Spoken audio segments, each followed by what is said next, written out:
Santos, geógrafo de projeção internacional, negro brasileiro, morto em 2001, explica que o espaço é formado de fixos e fluxos.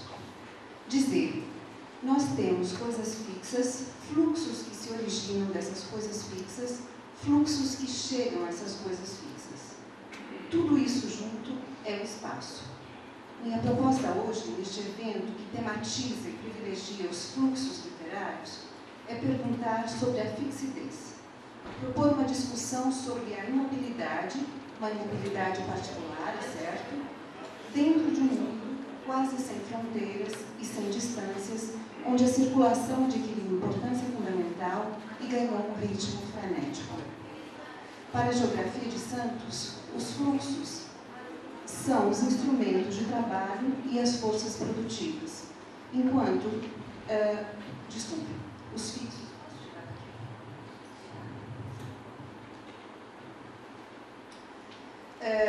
Para a geografia de Santos, os fixos são os instrumentos de trabalho e as forças produtivas, enquanto os fluxos são o movimento, a distribuição e o consumo de mercadorias. Na minha fala, eu vou focalizar um pouco tudo isso, mas em dimensões usualmente não priorizadas pelos geógrafos, ou seja, as trocas culturais, o trânsito de sonhos, a circulação que não gera valor, bem como o ócio e o tédio, que são típicos da fixidez. Analiso 2 romances italianos a partir dessa perspectiva. Liane Perduti, Os Anos Perdidos, de Vitaliano Brancati, publicado em 41, que eu não sei, acho que não tem tradução em português, talvez Patrícia e sua pesquisa saiba dizer. E Sardinia Blues, que é de Flávio Sôrega, publicado em 2008. Esse eu tenho certeza que não foi publicado, que não foi traduzido. Eu tentei, não consegui. Quase 70 anos os separam, 67 para ser mais exata. Brancati é um nome reconhecido da literatura do século XX na Itália, e intelectual com uma respeitada produção ensaística de textos para o teatro e para o cinema, cuja obra mais famosa no exterior talvez seja o romance Il Bell'Antonio, de 1949, por mérito do filme homônimo, com Marcello Mastroianni e Cláudia Cardinale. Sôrega é um jovem autor sardo de 37 anos e muito talento, que recebeu alguns prêmios, desde o primeiro título publicado em 2000, que é um livro de contos, e talvez venha a ser um dos autores lembrados da literatura italiana do século XXI. Ambos tematizam a relação com seus próprios espaços. Brancati com a Sicília, em especial a cidade de Catânia, que assume o nome de Nataka no nosso romance, e Sôrega com a Sardenha e os seus pequenos vilarejos. Em Liane Perduti, 3 jovens, Leonardo, Giovanni e Rodolfo, abandonam temporariamente a vida em Roma e retornam para a casa dos pais em Nataka. A visita, que deveria ser breve, acaba se estendendo por 14 anos, apesar de os rapazes estarem quase sempre de malas prontas e na iminência de partir. Em Sardinia Blues, 3 jovens, Pani, Corden e Kelly, ao término de doutorados e mestrados inúteis e de experiências cosmopolitas em Londres e grandes cidades europeias, veem-se outra vez ancorados na província natal de Oristano, perdidos em noitadas intermináveis e confusos quanto à permanência ou não na ilha. Em Nataka, o passatempo de todos, mesmo dos cidadãos mais ocupados, é fazer o tempo passar. Leonardo, sem compromisso algum, levanta-se às 11 da manhã e debruça-se sobre o parapeito da janela, concentrado em compreender de que modo não acontece nada na praça em que nunca acontece nada. 70 anos mais tarde, a gente poderia dizer assim, Pani, o narrador de Sardinia Blues, resume alguns dados socioeconômicos das cidadezinhas da província de Oristano, dizendo: taxa de desemprego alta, taxa de tédio infinita, taxa etílica média na população de sexo masculino absurdamente elevada, possibilidade de trabalho na região para um recém-formado absurdamente baixa. Ecos, semelhanças, pontos em comum entre os 2 cenários tão distantes na linha temporal? É sobre isso que eu pretendo me deter. Tratamos aqui de dois espaços marcados pela lentidão e pelo tédio. Um eminentemente moderno, localizado no período anterior à Segunda Guerra, e o outro contemporâneo. Ambos apresentam-se como fontes de angústia e frustração, mas ao mesmo tempo como espaços viscosos, capazes de tragar os personagens, engoli-los como areia movediça nas clássicas cenas de filmes de aventuras de outras épocas. Leonardo, Giovanni e Rodolfo, e 70 anos depois, Pani, Corder e Chieri, numa espécie de eco adiado, não conseguem se libertar de seus próprios espaços. Se no primeiro romance, as atividades mais frequentes são a circulação contínua pela rua central da cidade e as noites bem comportadas nas salas de visitas de meninas bem comportadas, como a senhorina Luisa Carene, no outro romance, preenchem a vida dos rapazes os passeios em alta velocidade pela Costa Sarda, bem como as horas encharcadas de álcool e carregadas de tensão sexual no Peyote Disco Club, devido, sobretudo, à eletrizante presença de Dani, para o narrador protagonista, prova impugnável da supremacia dos hormônios na vida dos seres humanos de sexo masculino.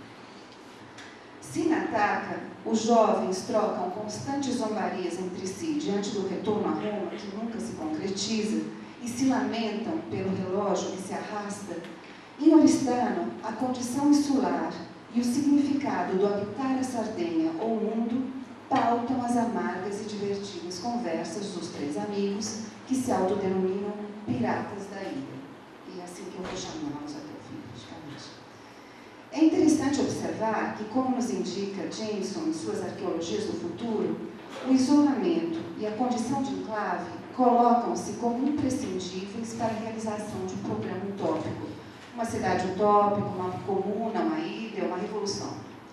A utopia envolve sempre a ideia de fechamento, possibilitando a existência de um sistema, de uma totalidade radical em sua diferença, encravada no seio de um mundo defeituoso e banal.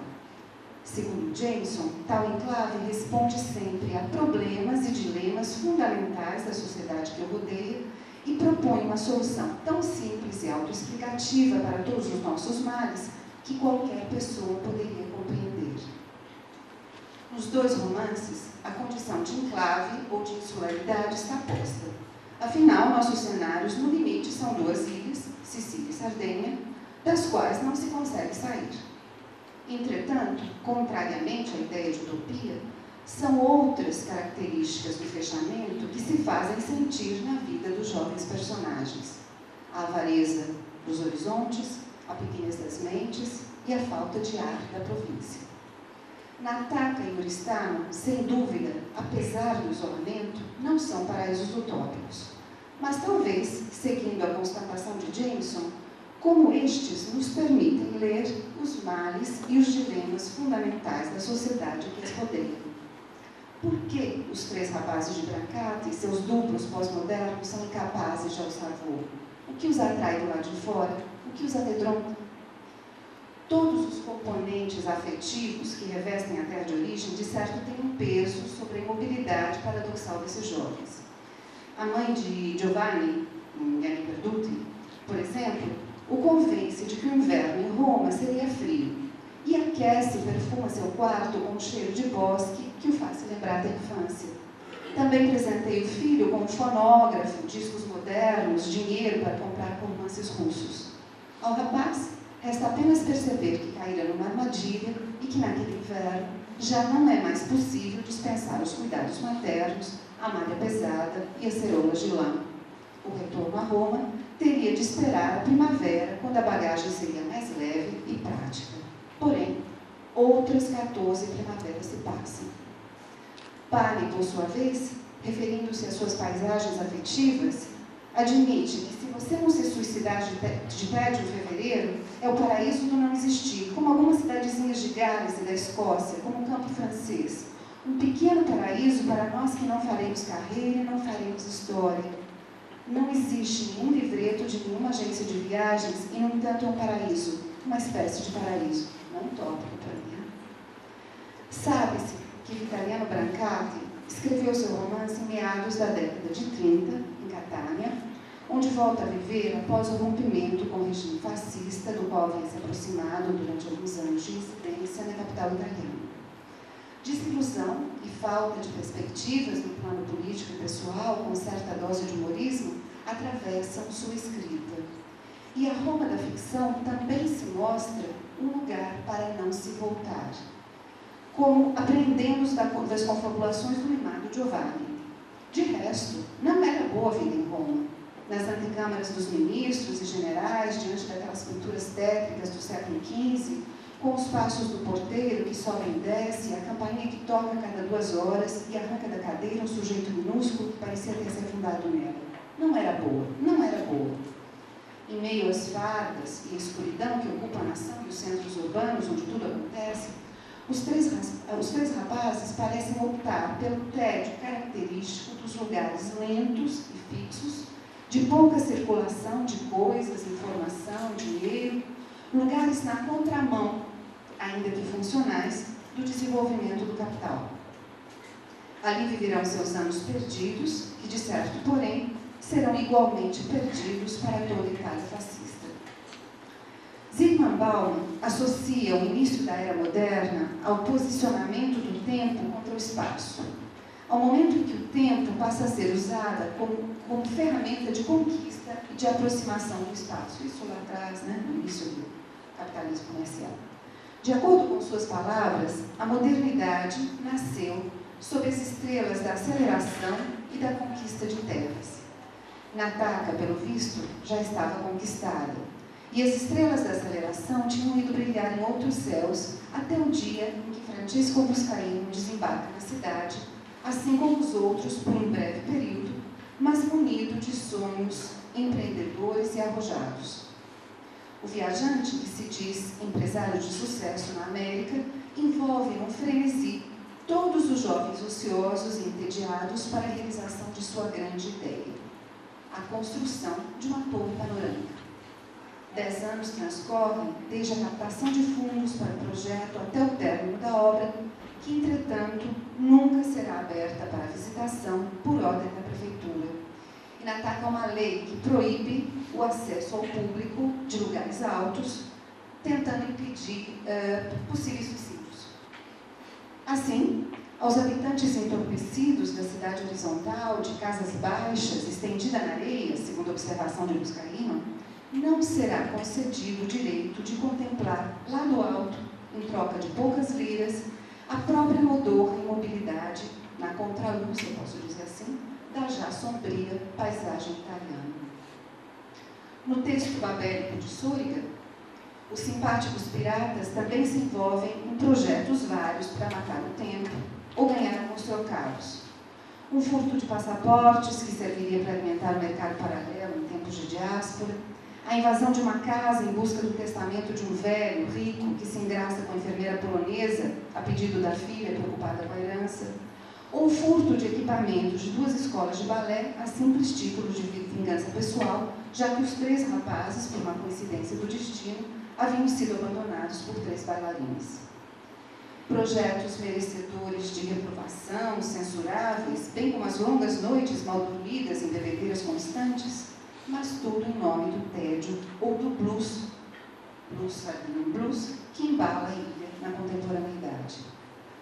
Ao longo do romance, os jovens se perguntam sobre o peso da sardinha que carregam nos ombros, numa era supostamente marcada pela solidez que desmancha no ar, pela velocidade e leveza da circulação de bens e da informação.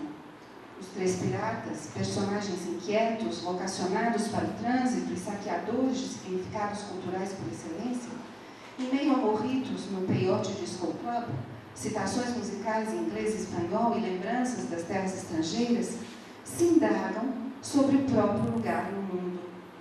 O que resta da Sardenha em que vivem? Em que irá se transformar?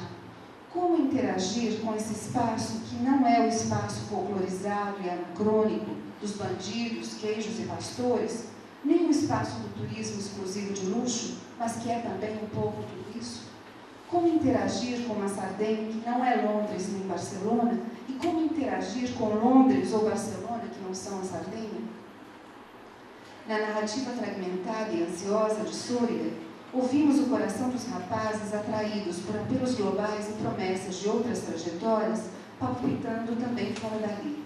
E enxergamos a ilha se alargando, em especial no plano dos sonhos, diferentemente das tímidas e negativas referências a Roma nos casos dos jovens de Brancati.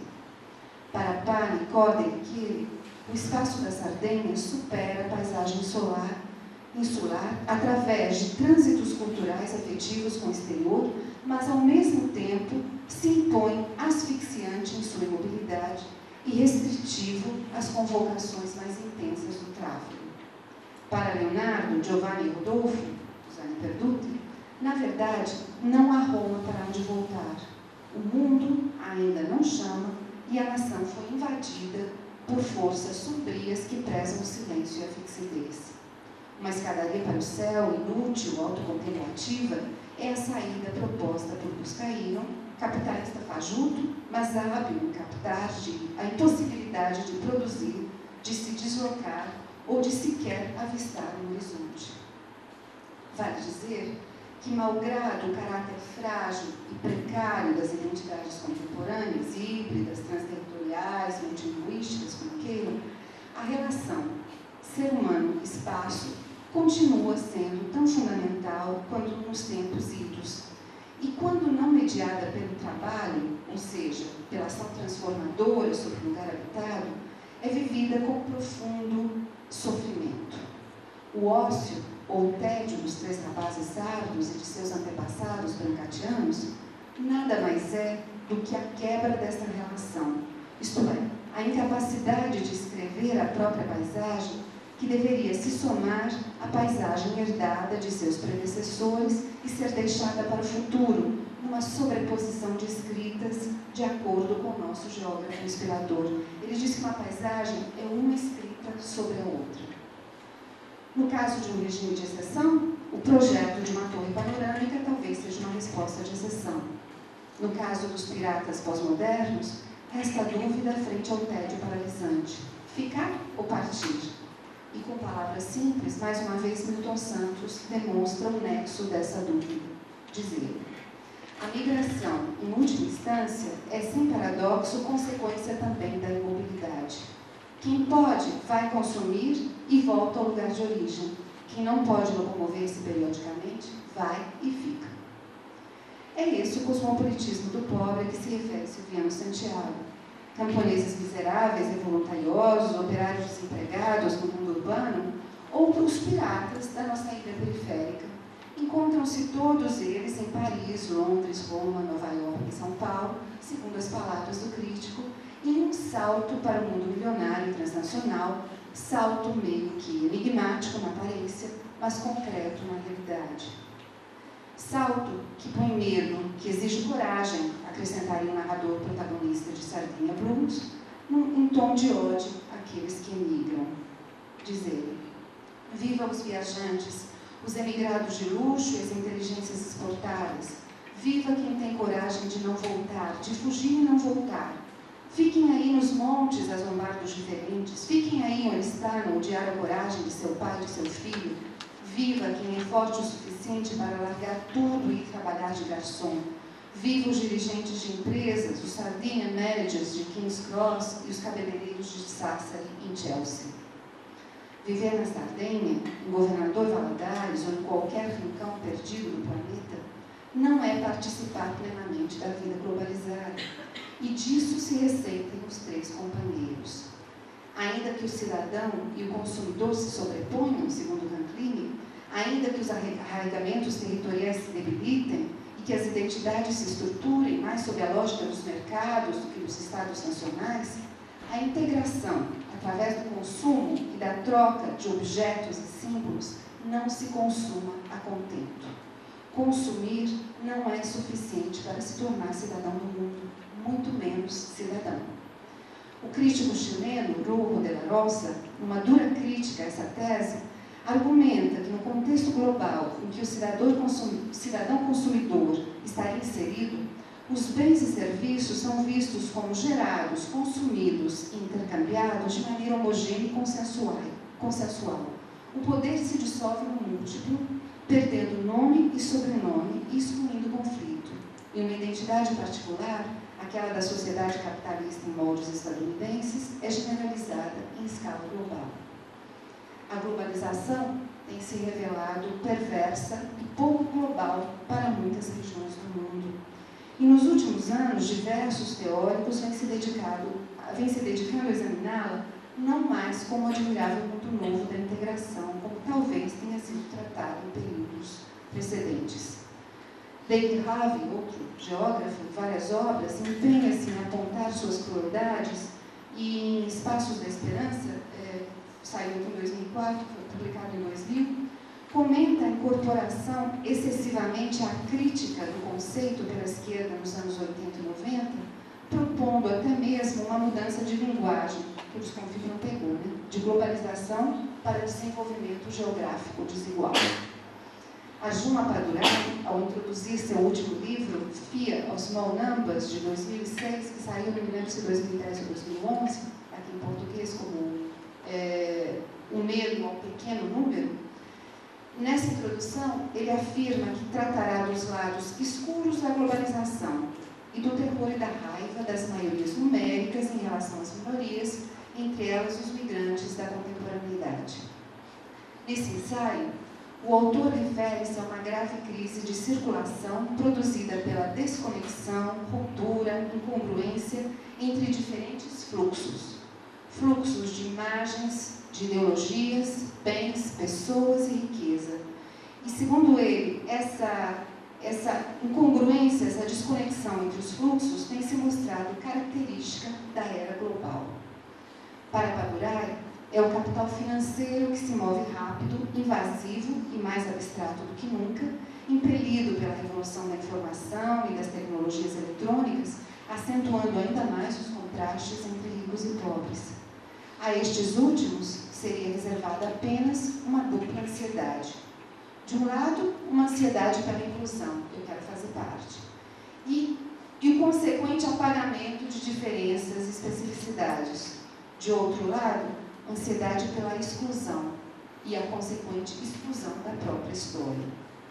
Bauman, fazendo eco, diz que os mais escapadiços, os que são livres para se mover de modo imperceptível, são os que mandam, aqueles que realmente podem decidir quanto a fugir ou a ficar, e que, ao mesmo tempo, tolhem ou incitam os movimentos daqueles que obedecem.